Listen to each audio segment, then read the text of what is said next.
Hey guys, most of the diesel engines from Mercedes-Benz will be equipped with a coolant heater booster in order for you to get hot air inside the cabin when you start the car first time from a cold environment. So in today's video I'm going to show you what you can do if this system doesn't work.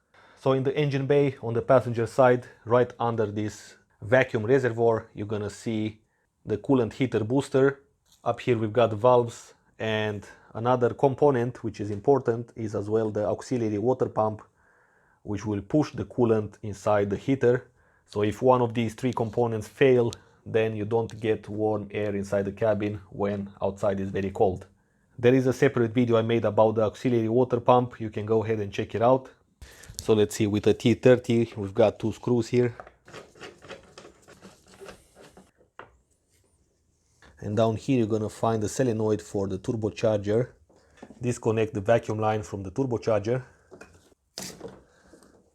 Okay, now I've got more working space in here. So basically the coolant travels from the water pump through this hose all the way here through the coolant heater booster. Then it gets sucked in by the auxiliary water pump. Then the pump sends the coolant further through this pipe. You can see it's connected down there on the water pump. So it goes further and it has to go through these valves, to these solenoids, which has a coolant temperature sensor built in. So in order to remove this booster, let's disconnect these coolant hoses.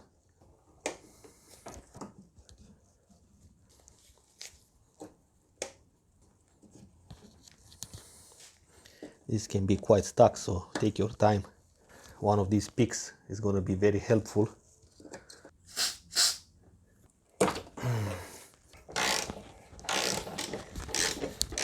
And the cover is out. Down here you've got the part number if you need it. Okay.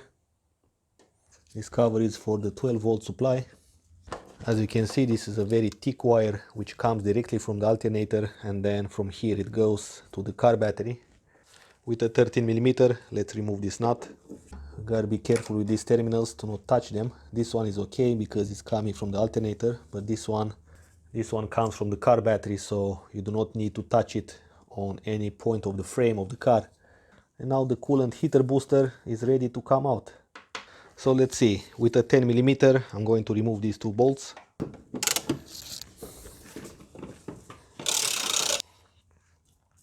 This is the part number if you need it. And from this point we can open it up further. This is where the heat is transferred to the coolant. Now to open this cap, you've got 4 clips around. So here it comes, guys.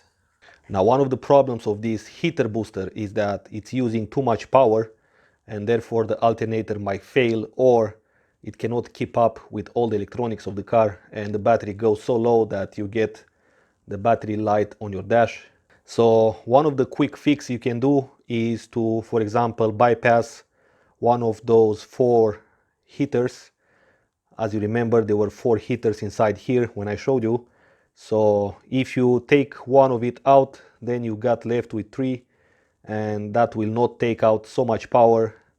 This can be a very quick fix, and in most of the situation you will still get warm inside your cabin, not as fast as before. That can save you actually a lot of money by not replacing this thing.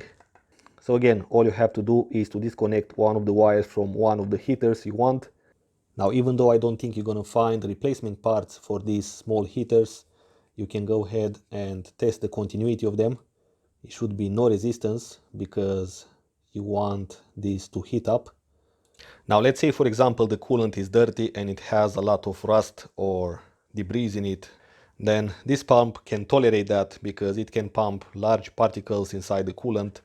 However, when the coolant reaches these 2 valves, these 2 have very tiny ports, and therefore it's quite easy that they get clogged up, and you might think that you have a problem with the auxiliary pump or the coolant heater booster, when in reality it's just clogged up. So checking the coolant quality is also important in this step. So let's see how to open these valves and clean them up. So with a T10 you've got 5 small screws.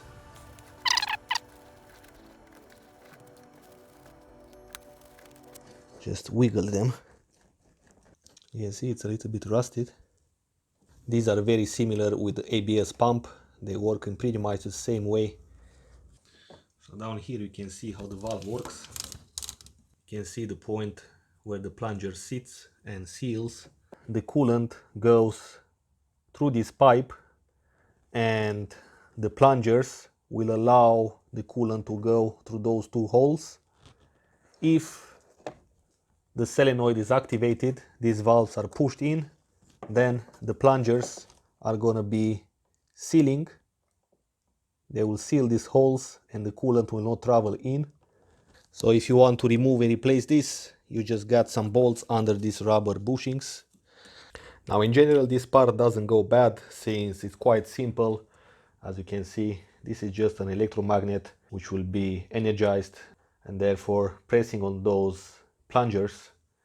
You might as well inspect the circuits here. These wires should not be broken.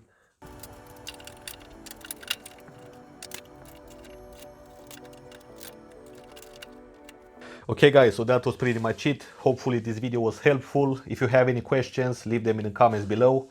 And if you like this video, give it a thumbs up. If you are new to this channel, go ahead and subscribe as well.